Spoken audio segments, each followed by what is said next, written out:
you out. Don't blow it off because it does count as 2.5% of your grade. Fun activity on Tuesday, right? Fun activity on Tuesday. You take your Xanax now. Yeah. Yes. Well, I saw it's for the whole class period. Uh-huh.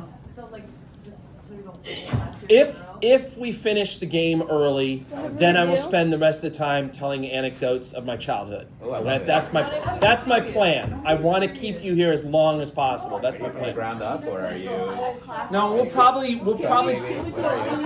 Yeah. What's that? Are we doing after the review?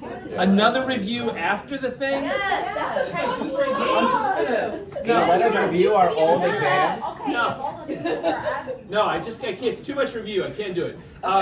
No, I will probably let you out early. I will let you out early. Yes, and then you can go study on your own, which is nice. Yeah, but the Or go outside.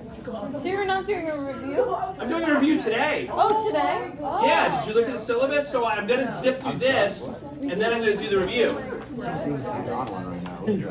Did anyone look at the schedule? I looked at it for next week. We have a review today? All right, so I got to get trucking through this so that I have time to do the review, and then I'll let you know. So if you recall from this chapter before, we basically got down through small intestine. So I got to cover large intestine, phases of digestion, development, and aging. So that's where I'm going to take off.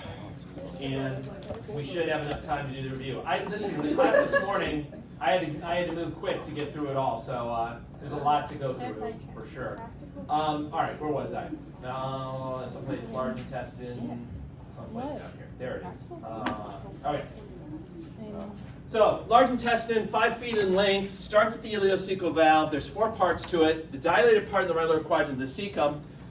Then as you leave that, you're technically getting into the colon, as hopefully you got right in the quiz. You start with the ascending colon, you go across, you're the transverse colon, then you go into the descending, then you go into the sigmoid, then you're in the rectum, then you're in the anal canal. Remember that the ascending and the descending are retroperitoneal, the transverse and the sigmoid are intraperitoneal. No circular folds and no villi when you look at the large intestine underneath the microscope. It's still pretty good. It does have microvilli though. It's still mostly an absorptive epithelium. So when you hear absorption, you should think small intestine. You should think specifically jejunum and ileum when you hear absorption. But there's still a lot of water that ends up getting reabsorbed in the large intestine, which is why, if you have disease of your large intestine and you're not able to absorb that water properly, you can get diarrhea, and that's miserable. So that's what's going on there. There's no digestive enzymes secreted here in the large intestine, but the bacteria that live naturally in your large intestine, they do some digestion that's beneficial. We'll talk about that in a second. Remember that the transverse colon is held up by this thing called the mesocolon. You've got these 3 stripes on the outside called the taenia coli. All those stripes are basically the outer longitudinal muscle layer. It's not complete in the large intestine, so it ends up looking like stripes. Okay, I mentioned the haustra, or you hopefully got the haustra right, or hautra, or whatever the hell you guys put on that. Anyway, there's a built-in reflex in these That's fairly close. in these haustra that are designed to keep pushing the stool forward. So what happens is one will fill up with poop, then right behind it, the muscles in the wall will contract. They'll push it forward to the next haustra.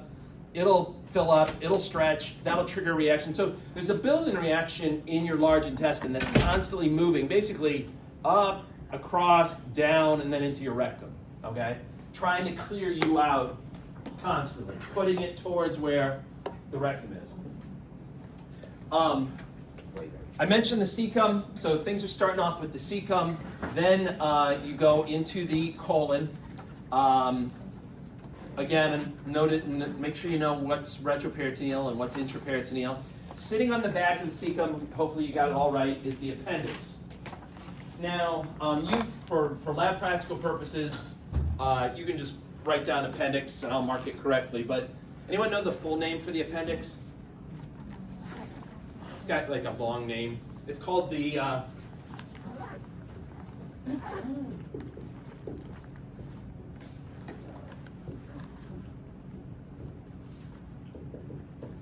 the vermiform appendix. Anyone know what the word vermiform means? Yeah, it means worm-shaped. Okay, going way back to A&P1. Anyone remember the cerebellum? First of all, let me start. Anyone remember the brain? Okay, well, there was something called the cerebellum. On the back of the cerebellum, there was this thing called the vermis, because it resembled a worm. So this means worm-shaped appendix, basically. And it, sort of looks like a little worm. Here it is in all its glory, hanging off. And as you know, this gives people lots of misery. And they get, what's the problem called that they get? Appendicitis. And how do you treat appendicitis? You got to take it out, all right? You can't just jack a person up on antibiotics. They've tried that, and unfortunately, the antibiotics just don't penetrate really where the infection is, and you have to address it. You got to take it out surgically, because if you don't, what's the natural course of an untreated appendicitis? What will happen? It ruptures, okay? And then you get a really serious problem. You can get sepsis from it, but you get a widespread abdominal infection that's called peritonitis, and that's often fatal. Anytime you have a rupture anywhere in your GI tract, it'll cause a peritonitis, and probably the most common cause of a peritonitis is a ruptured appendix. 150 years ago, I'm not even sure what year they started taking out appendices, but people in the olden times, in the 1800s or whatever, they would routinely die of appendicitis. They didn't know how to take it out or whatever, and they would just routinely die because it will always rupture if you wait long enough. Okay. Anyone here have their appendix taken out? No one? We're like 2 people in the class. How would they diagnose it back in the day before meeting? Would they be post-mortem symptoms or something they would look for? Well, they would have the same symptoms that we have now, and I guess they'd know it's coming, and then they would just basically call for a priest or a caretaker, an undertaker, right? They were like, oh shit, say goodbye to your sister, she's, and appendicitis usually affects younger people too, so this would claim a lot of younger lives, okay? But the symptoms of appendicitis, it starts off with diffuse abdominal pain that's poorly localized, and then over a 24-hour period, it kind of moves from being diffuse to just being in the right lower quadrant. Okay, that's the typical presentation of appendicitis: diffuse abdominal pain followed by localization to the right lower quadrant. If you want to find your appendix, and who wouldn't, right? You can do this. This is the spot where number 1 is. That's called McBurney's point. Some loser had to attach his name to it, but that's roughly where your appendix is. How do you find McBurney's point? Find your hips, find your anterior superior iliac spine. That's usually where you put your hips, right? Find that, draw a straight line from there to your belly button, and then go 1/3 of the way over on that line, and that's roughly where McBurney's point is, okay?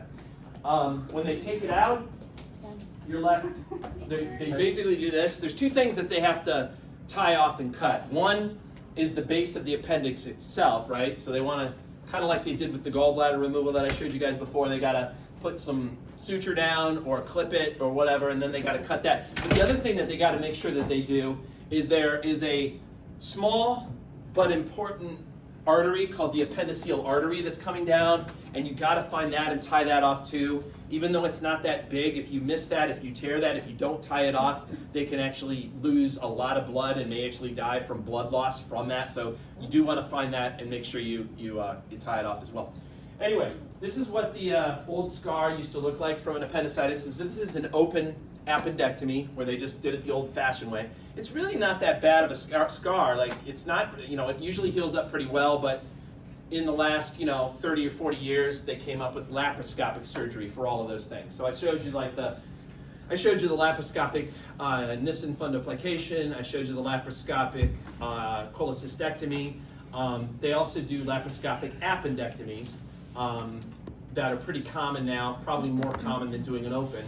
And again, it's the same type of deal as the gallbladder removal. They'll start by putting a camera port usually in where the belly button is, and then they'll pick other spots to make very small incisions for the instruments to go in, and they'll take it out that way. Okay. Now, I was going to show you a video of a laparoscopic appendectomy. However, I came across something cooler. The only thing that sucks, hold on, I just want to try this. The only thing that sucked today is the volume was really low. Hold on. Let's see, is there choices? Hold on. Sound mixer. I don't even know what the hell I'm doing, but better? I don't know now.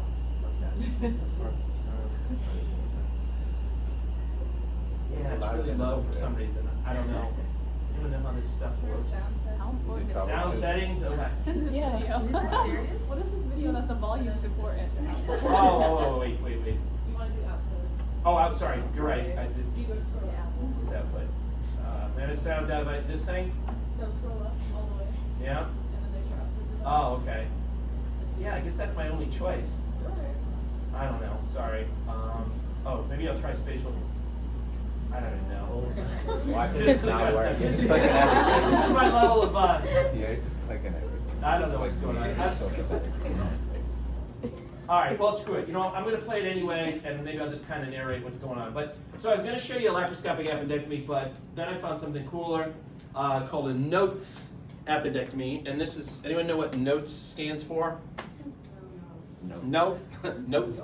It stands for Natural Orifice Transluminal Endoscopic Surgery and then Appendectomy. So watch this crazy stuff, and I'll just have to kind of, maybe you can see what's going on. You can just slightly hear the volume, but it's not great, so I apologize.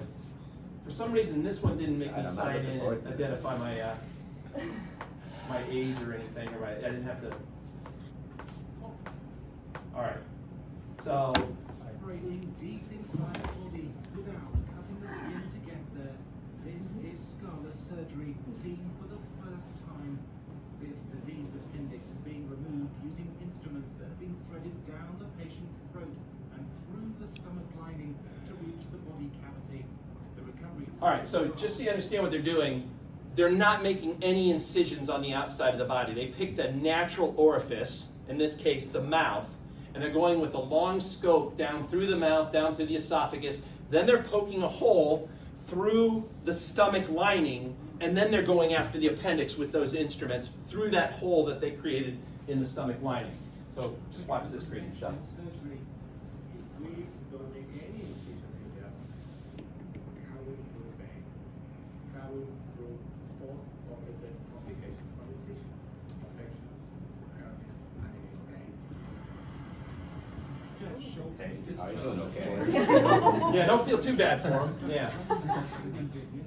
Where is he doing, sir? This guy's such a boss. Yeah, he just kind of comes in. What? Then he stands over with the product placement for like whatever his company is. Yeah, he's rocking the product placement, the U.S. Marines. He's got it going on. And then, so they're showing you. So they're putting the little appendix into this. They'll put it in this little bag, and they're going to pull this out through the hole that they created in the stomach, and then out through the guy's mouth. That's it. They put his That's the size of the appendix in his appendix. mouth. And there's no incisions on the outside of the body.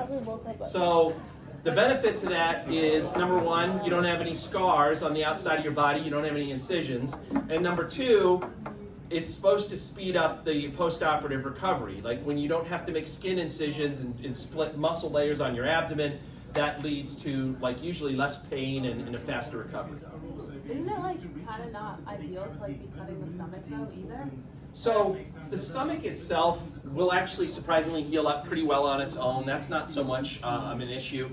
Someone in the class this morning had a good question, like, do you really want to pull that nasty, infected appendix through all those things? And the answer to that is yes. The answer to that is yes.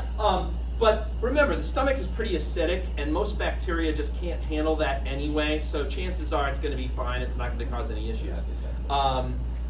This is not. This is a few years old.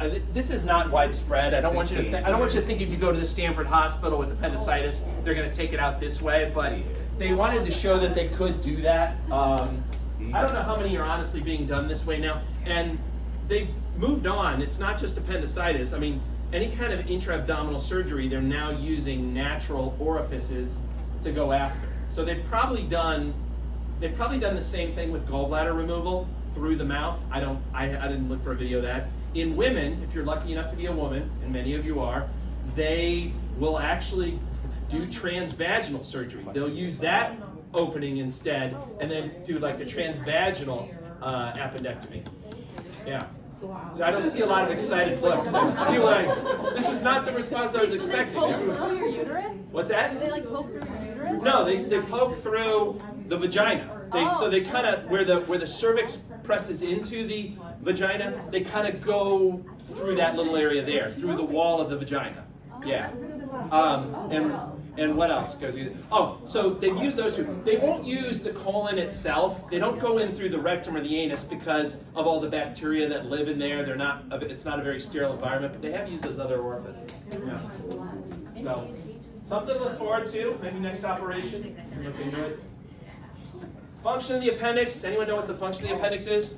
Sure. Actually, like a long time ago, like when we were like during caveman times, Yeah. the appendix was actually really important. Because what it did was it would like detox like food. So like whenever like our caveman diets, like we'll eat like random things in the wild. Okay. Obviously, we didn't know if like it was like edible or not. So because the appendix would kind of like detoxify or like get rid of all like the chemicals. Okay. I think I've heard that before. Yeah. That's why now like the appendix is like it's not an important organ. Right. It's anyone know the name for that when something was important, it's not important? Nice. Vestigial. Good. That's it. That was it. That's the word. Stuff in the quiz. I didn't expect anyone to say it. No. All right. Vestigial. I think did I spell it right? Yeah. Okay. Good. You're the vestigial expert. Yeah. No, I've heard that. I think the jury is sort of out on what the function of the appendix is. I've heard what you said. I've heard it has possible immune function. There are like pockets of lymphatic nodules in the appendix. Obviously, it can't be that important anymore because plenty of people have it out and they don't seem to have any harmful effects from it. One theory that I read is it's a hiding place for good bacteria when you have like diarrhea. Okay, diarrhea sort of flushes your system out, and that's good to get rid of any bad bacteria that are in there, but it also flushes out the good bacteria at the same time. So what can the good bacteria do to escape the flood of water that's coming? I guess they can crawl their way into the appendix and kind of hide out until the flood goes away, and then they can crawl back out. What's that? It's like a shelter. Yeah, like a shelter for that. So those are all possible functions. Another possible function, I got this from The Onion. Doctors discover purpose of appendix is to contain human soul. Yeah. You were one. So actually, it's pretty important. Your soul is located there. It's a good thing nobody in here had to take it out. All right, that's a joke. It's not, your human soul's not there. We all know it's in your right knee, okay? All right, the rectum, and that's another joke too. Rectum, hell, it killed him. Rectum is the last 8 inches of, sorry, that's a punchline to a joke. I won't tell you the joke. I don't even remember the joke. All right, fine. I'm gonna spend 15 seconds. I don't even really remember the joke. I'm gonna back into this. But these two old guys were sitting on a porch and they were discussing. And the one guy said, "Oh, did you see that dog that got hit the other day?" And yeah, and the other guy was like, "No, I didn't see it." He's like, "Yeah, it got hit like here." And the other guy says, "In the rectum?" He said, "Rectum? Hell, it killed him." That was, I really was backing, sorry. You asked for it. I wasn't gonna tell you the joke. You forced my hand. I had to do it. All right, so the rectum is the last 8 inches of the GI tract. The last 1 inch is the anal canal. I will come back to this picture, but notice they have some important things here. They got these 2 sphincters. We'll talk about those in a moment. I'll come back to that. Also, too, you have some veins here. And when those veins get dilated in people, they can cause a problem called hemorrhoids. All right, so that's what's going on with hemorrhoids. Now, this is just kind of showing you your input and your output of your digestive system in terms of fluid. So on a daily basis, if you assume you're drinking 2.3 liters of fluid a day, which I don't know exactly why they came up with that value. I guess that maybe is an average value for people. I don't know. But assuming that that's what you drink, if you add up all these other secretions, saliva, gastric juice, bile, pancreatic juice, intestinal juice, your total amount of fluid that's entering or secreted by your GI tract is 9.3 liters. Notice that the small intestine is going to absorb 8.3 of those liters. And then the large intestine is going to absorb close to about 1 liter, right? Or 0.9 liters. So the total amount absorbed is 9.2 liters. So 9.3 minus 9.2 equals 0.1 liter that ends up actually in your stool. Or if you convert that into milliliters, that is 100 milliliters per day that will be in your stool, okay? So that's normal, okay? That's really not that much water, okay? That's barely any at all. Obviously, if you have disease that's going on and you have diarrhea, you can lose a hell of a lot more water from your system and you can become severely dehydrated. And there's a lot of bacterial diseases and things in other countries where people basically have such terrible diarrhea that they die from dehydration. So it can be a really serious thing. Is that what happens when you take trips to Mexico and they tell you not to drink the water? Yeah, you do get infections. I don't know if they're the really serious cholera and other things like that, but yeah, you can get things that cause diarrhea, you get dehydrated. Yeah, I don't really know what it is in the water in Mexico.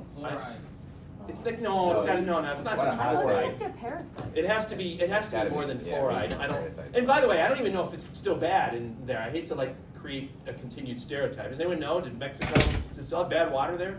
I wouldn't find out. It's all Caribbean countries? If I go back home now, I can't drink the water. If I go to Haiti, I can't drink it. Yeah. Yeah. Is it what's in it? Is it actual It's not, you know how water goes to a filter system? And Yeah. They don't. we don't have that. You don't do Get any it from of the that. river, Okay. straight from the river. Do people down there, do they routinely boil their water, or what do they do? Well, people down there, they're used to it, their gut is used to it, so they don't get sick. But you, who's living in America, who's drinking purified good water, you go down there and drink it. It'll You freak don't- you- You don't my have system all that out. stuff in it. So you drink bottled water. Yeah. So it must not be anything too terrible or toxic that's in there. It's just something that the average. Your body don't have it anymore. Yeah. Large intestine, so feces or stool, whatever you want to call them, they're basically what your body decides that it didn't want to absorb, right? It's going to make that decision. Now, again, I don't usually write most of these PowerPoints. I did not write this sentence, but it's still important to know. Though it is lower in energy than the food it came from, feces may still contain a large amount of energy, often 50% of that of the original food. All right, don't get any funny ideas, okay? But I'm just. It's not why though. They say cow poop is good for the environment because that's nutrients in it. Well, cow poop has lots of nitrogen in it, which is good for the soil and for things to grow and this whole thing called nitrogen fixation and stuff like that. But I don't know that it's good for energy. I wouldn't if you're starving and you can't find McDonald's, I wouldn't stop by a cow field. Energy's so you're talking about if I eat it, I'm gonna get a boost of energy. Well, it's not going to be it's not going to be like Celsius or something, But yeah, I mean, you're not going to suddenly get invigorated by eating this, but you can make ATP from eating it, is what they're saying. Yeah. Listen, this doesn't seem important now, but if you're ever stranded on a desert island, you're going to remember that sentence. Okay? You're not gonna eat it. I don't know. I hate to put myself there, but who knows what's happening, right? Characteristic brown color comes from the bilirubin. Where did the bilirubin come from? But yeah, from the liver, but from the breakdown of what? Yeah, hemoglobin inside your red blood cells, right? The odor is due to the bacteria that are basically feeding on the stool. Speaking of bacteria, you have got a ton of bacteria in your large intestine. So you got, going way back to AMP1, chapter 1, you've got about 100 trillion body cells, okay? You've got 10 times that many microbes living inside of your intestines, primarily in the large intestines. The small intestines are fairly sterile. If you had to get a perforation, if the intestinal perforation fairy showed up at your door tonight and said you have to get a perforation in either your small or your large intestine, pick the small intestine, okay? It's much more sterile. There's, the large intestine's a dirty place, all right? 60% of the dry mass of your stool is bacteria. That's a lot, so yes, the good news is you're gonna get some energy. The bad news is you're gonna get a mouthful of bacteria.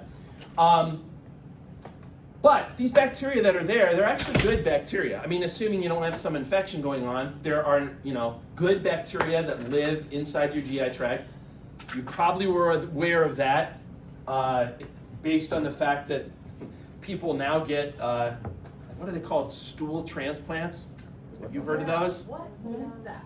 That's kind of what you would think it is. It's putting somebody else's stool Yeah, but is in. it for like good bacteria or something? That's, yeah, it's one of, listen, I hate to throw them under the bus, but it probably started in California, like all crazy ass things. We're just gonna do it. No one, we already established no one here is from California, right? All right, we'll just hate on California. They probably did it.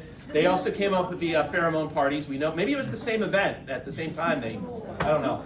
But yeah, they're trying to repopulate your good bacteria or enhance your good bacteria by giving you an infusion of someone else's poop, basically. It's like it's a stool enema of someone else's stool. Do you get to pick the person you get it from? Whoa. Yeah, you go on Match.com. You make sure you're no. I don't know if you get to choose the person.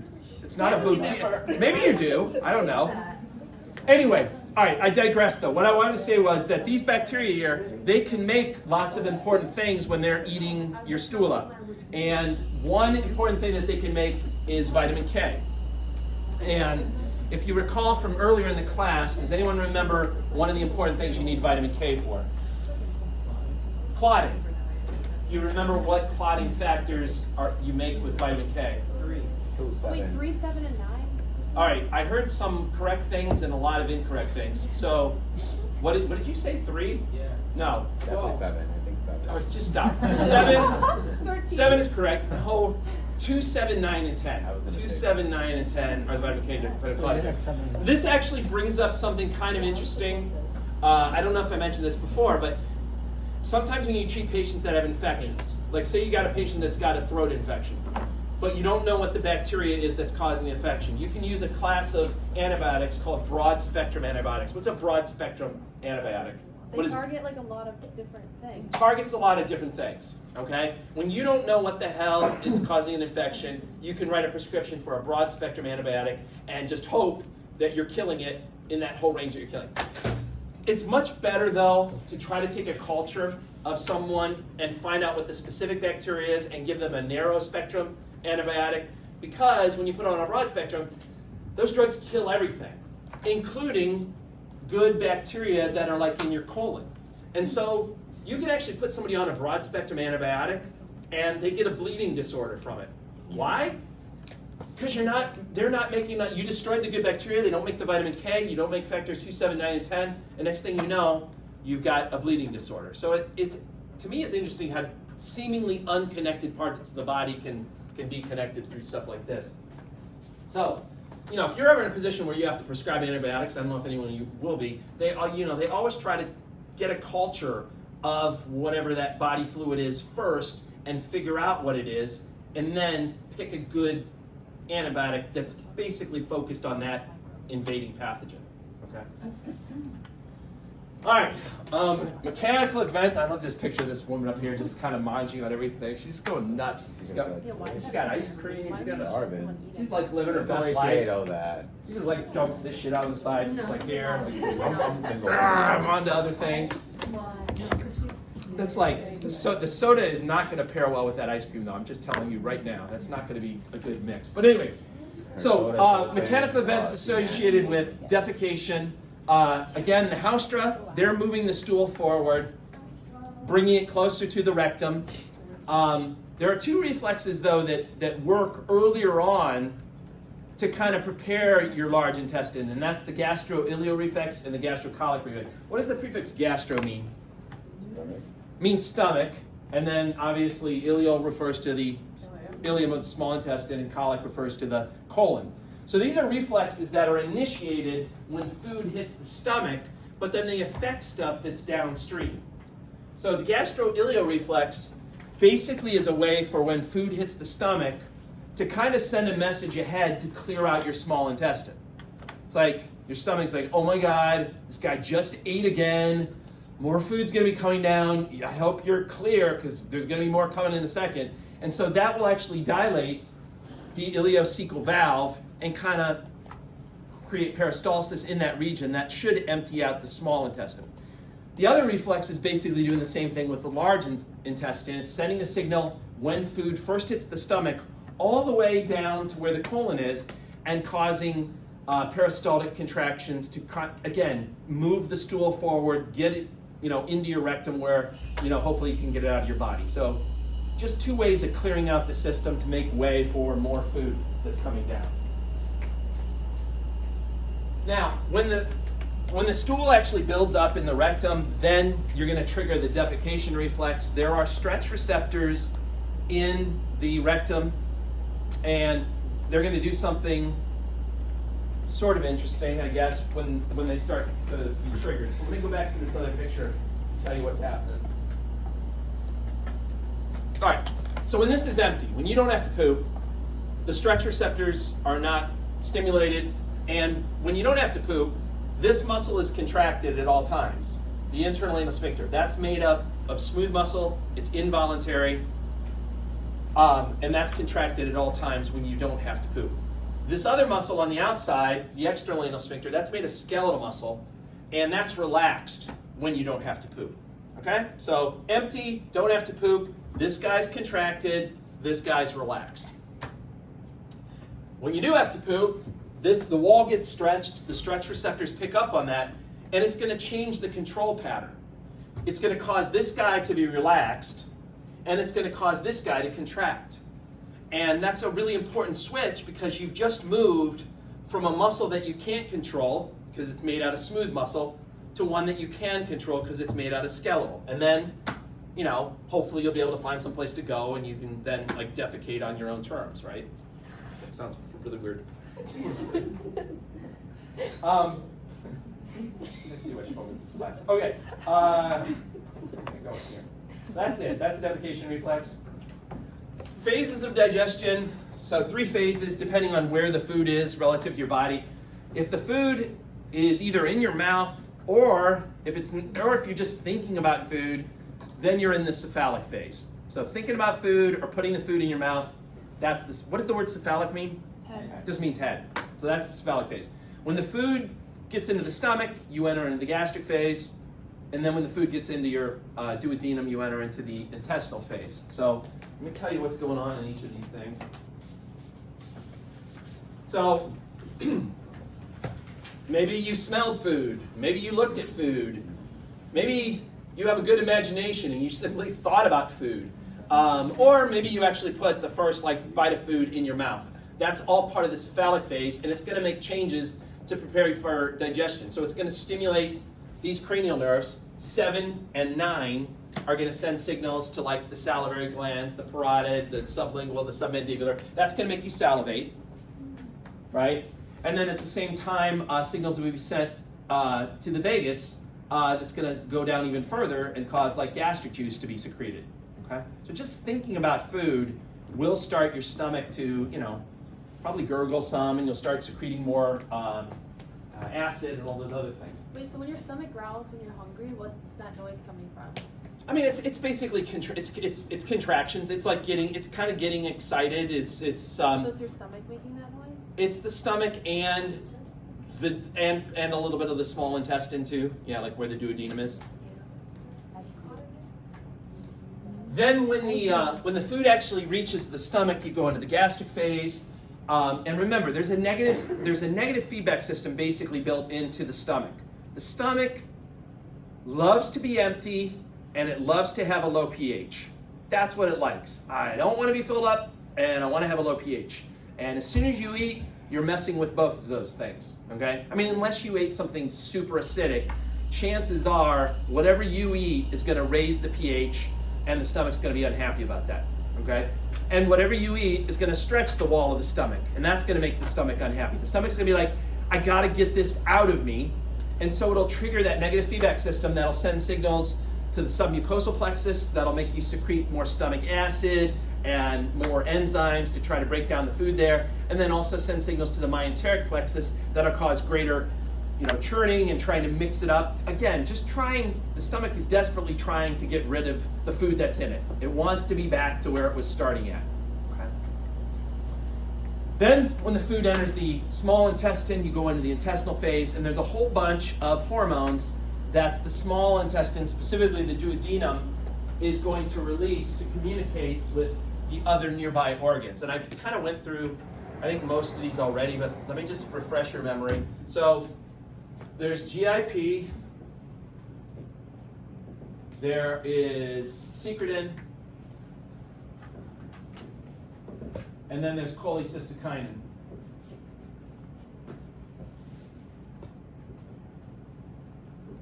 Okay, these are all released by the duodenum. Anyone remember what GIP stood for? I like how that started. Gastric. What's it mean when you stop something from happening that starts with an I? Yeah, gastric inhibitory peptide.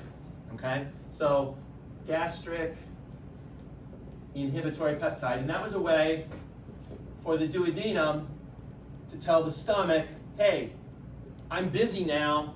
Don't squeeze any more stuff into me. I'm too busy right now. So gastric inhibitory peptide will kind of calm down the muscle contractions of the stomach. It'll tighten up the pyloric sphincter, again, just so that the duodenum doesn't have to deal with more stuff to work on. But if you remember, I said later on the researchers discovered a second function, but they were sneaky and they were able to keep the same abbreviation. Anyone remember what it also stands for?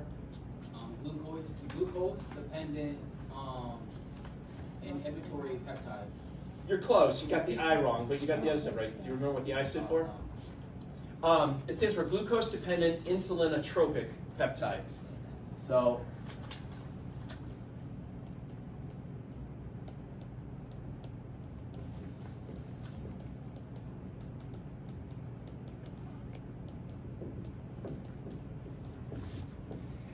okay, so they were able to still keep it like GIP, but then make this really long word for it. Does anyone remember what that does, what that function of it is? To release insulin. So when you've eaten a particularly high sugar meal, when that gets absorbed in the small intestine, your blood glucose levels are going to be really high. So the duodenum's like, you know what? I'm worried about this. Let me tell the pancreas right now to start releasing insulin, because I know that blood glucose levels are going to be pretty high a little bit, and you'll need that insulin to help reduce the blood glucose levels. Okay? So that's that. Secretin is a way for the duodenum to communicate with the pancreas. So it causes the pancreas to release its digestive enzymes. And again, there's a ton of digestive enzymes in the pancreas. There's amylase, there's trypsin, there's carboxypeptidase, there's elastase, there's lipase, there's a bunch of them. And then the other important thing that's coming from the pancreas, really important, is sodium bicarbonate, right? Sodium bicarbonate works to neutralize the acidic chyme that's coming from the stomach, okay? And that's important, number one, so that the secretions don't damage the lining of the duodenum, but it's also important because most of the digestive enzymes are turned on at a higher pH, okay? And then lastly, maybe my favorite hormone of all time. Anyone remember what cholecystokinin does? Yeah, it causes the gallbladder to squeeze, okay? So causes gallbladder. Wait, why is that your favorite? Why is that your favorite? I don't know, it's my favorite. It's my favorite because I told you why it was. I thought I told you why it was my favorite. No, I like how it breaks down. I like how the word breaks down. Chole means bile. Cysto means bag. Oh, now I remember. Yeah, now you remember. And then kinin means like movement, like kinetics. So it's the bile bag mover. Just like, I don't know, I just like how it breaks down. All right, so again, and that's going to be especially released when you eat a fatty meal, right? A fatty meal is when you need the bile. All right. So let's talk about the development, because I have to. I'm contractually obligated. So the inner lining of the digestive tract, like the epithelial layer, even some of the glands that are there, like in the submucosa, they're coming from endoderm. And then things like the muscle, the connective tissue, that's coming from mesoderm. All right, that's it. That's it. That's all I have to say. Anything good you think happened to your GI tract when you get older? Probably not. No, of course not. Decreased secretory mechanisms and motility. So you don't secrete as much of the digestive enzymes or the acid, the saliva. All of that's going to decrease as you get older. So that's going to impair the chemical digestion of the food. And then to make matters worse, the motility goes down. The motility is the muscle contractions and especially the peristalsis, moving things forward, right? And older people get constipated, all right? Older people come in and they're like, oh, I haven't pooped in 4 days or what, they come in and they're all stressed out and, you have to deal with that, right? One thing that really sucks, I can't remember if I told you, did I talk to you guys about fecal impaction? No. All right, well this is some friendly advice. If you're in the ER and you're working in the ER and you hear someone utter the words fecal impaction, run as fast as you can to a different part of the hospital or suddenly look super busy. Just make yourself look really, really busy if you hear that word, okay? Because what that means is there's an older person whose whole colon is filled up with stool and they can't get it out. And that means that in a short while, someone is going to be picked to pull that stool out of their butt with their fingers. No. And I've done it. Now, I'm not proud, but Why don't they have a tool for that instead of you having to use your finger? there's no tool better than your A finger. little fake finger or I mean, something? listen, you don't want to, you got to be careful. You don't want to poke a hole through the wall of the intestine too. So, I think maybe they're a little concerned with instruments and things. Now, if they were in the operating room, they could probably do that. But anyway, what happens is they put you in that room with this patient, and unfortunately, a lot of these patients have dementia, so they're not communicative, right? And you're in there and they're groaning and moaning, and then you have to put on your gloves. I recommend triple gloving it at least, right? Another bit of advice if you get screwed over and have to do this, put 2 masks on and then take some oil of peppermint and put that right around your nose. So you want a lot of that right there, and then just go to town. You just really make a day of it. You know what? A positive mental attitude can go a long way. Well, I think that's why Put some headphones on. I think that's why It might be. It's a big part. It's probably a big part of it. Yeah. But no, it's absolutely miserable. And these people, they can't go. I mean, it's awful. It's really an awful situation. I hope no one in here ever has to either deal. I hope you're neither the recipient or the giver of that procedure. It's awful. But anyway, all right. Any questions about any of this stuff? I'm so sorry. Did that work? Oh, you've ran into it? Yeah, it's What not. ran into it mean? Yeah, I mean, did you have to be the person that did it? Yeah, it's not fun. Yeah, it changes you, right? I feel like you got this 50-yard stare, you bet it. My boss is looking at me after me, and I'm fine. I know. It will. The job will fall to whoever the lowest man on the totem pole is It will be in you the at ER. some point. Yeah, it probably will, but it can go a long way to just timing it right and getting the hell out of there. Hey, where'd they? They're never around when we have this problem. That's weird. All right. Now I'm gonna immediately go right into the review, not because I want to beat you down, but mostly because I don't have a lot.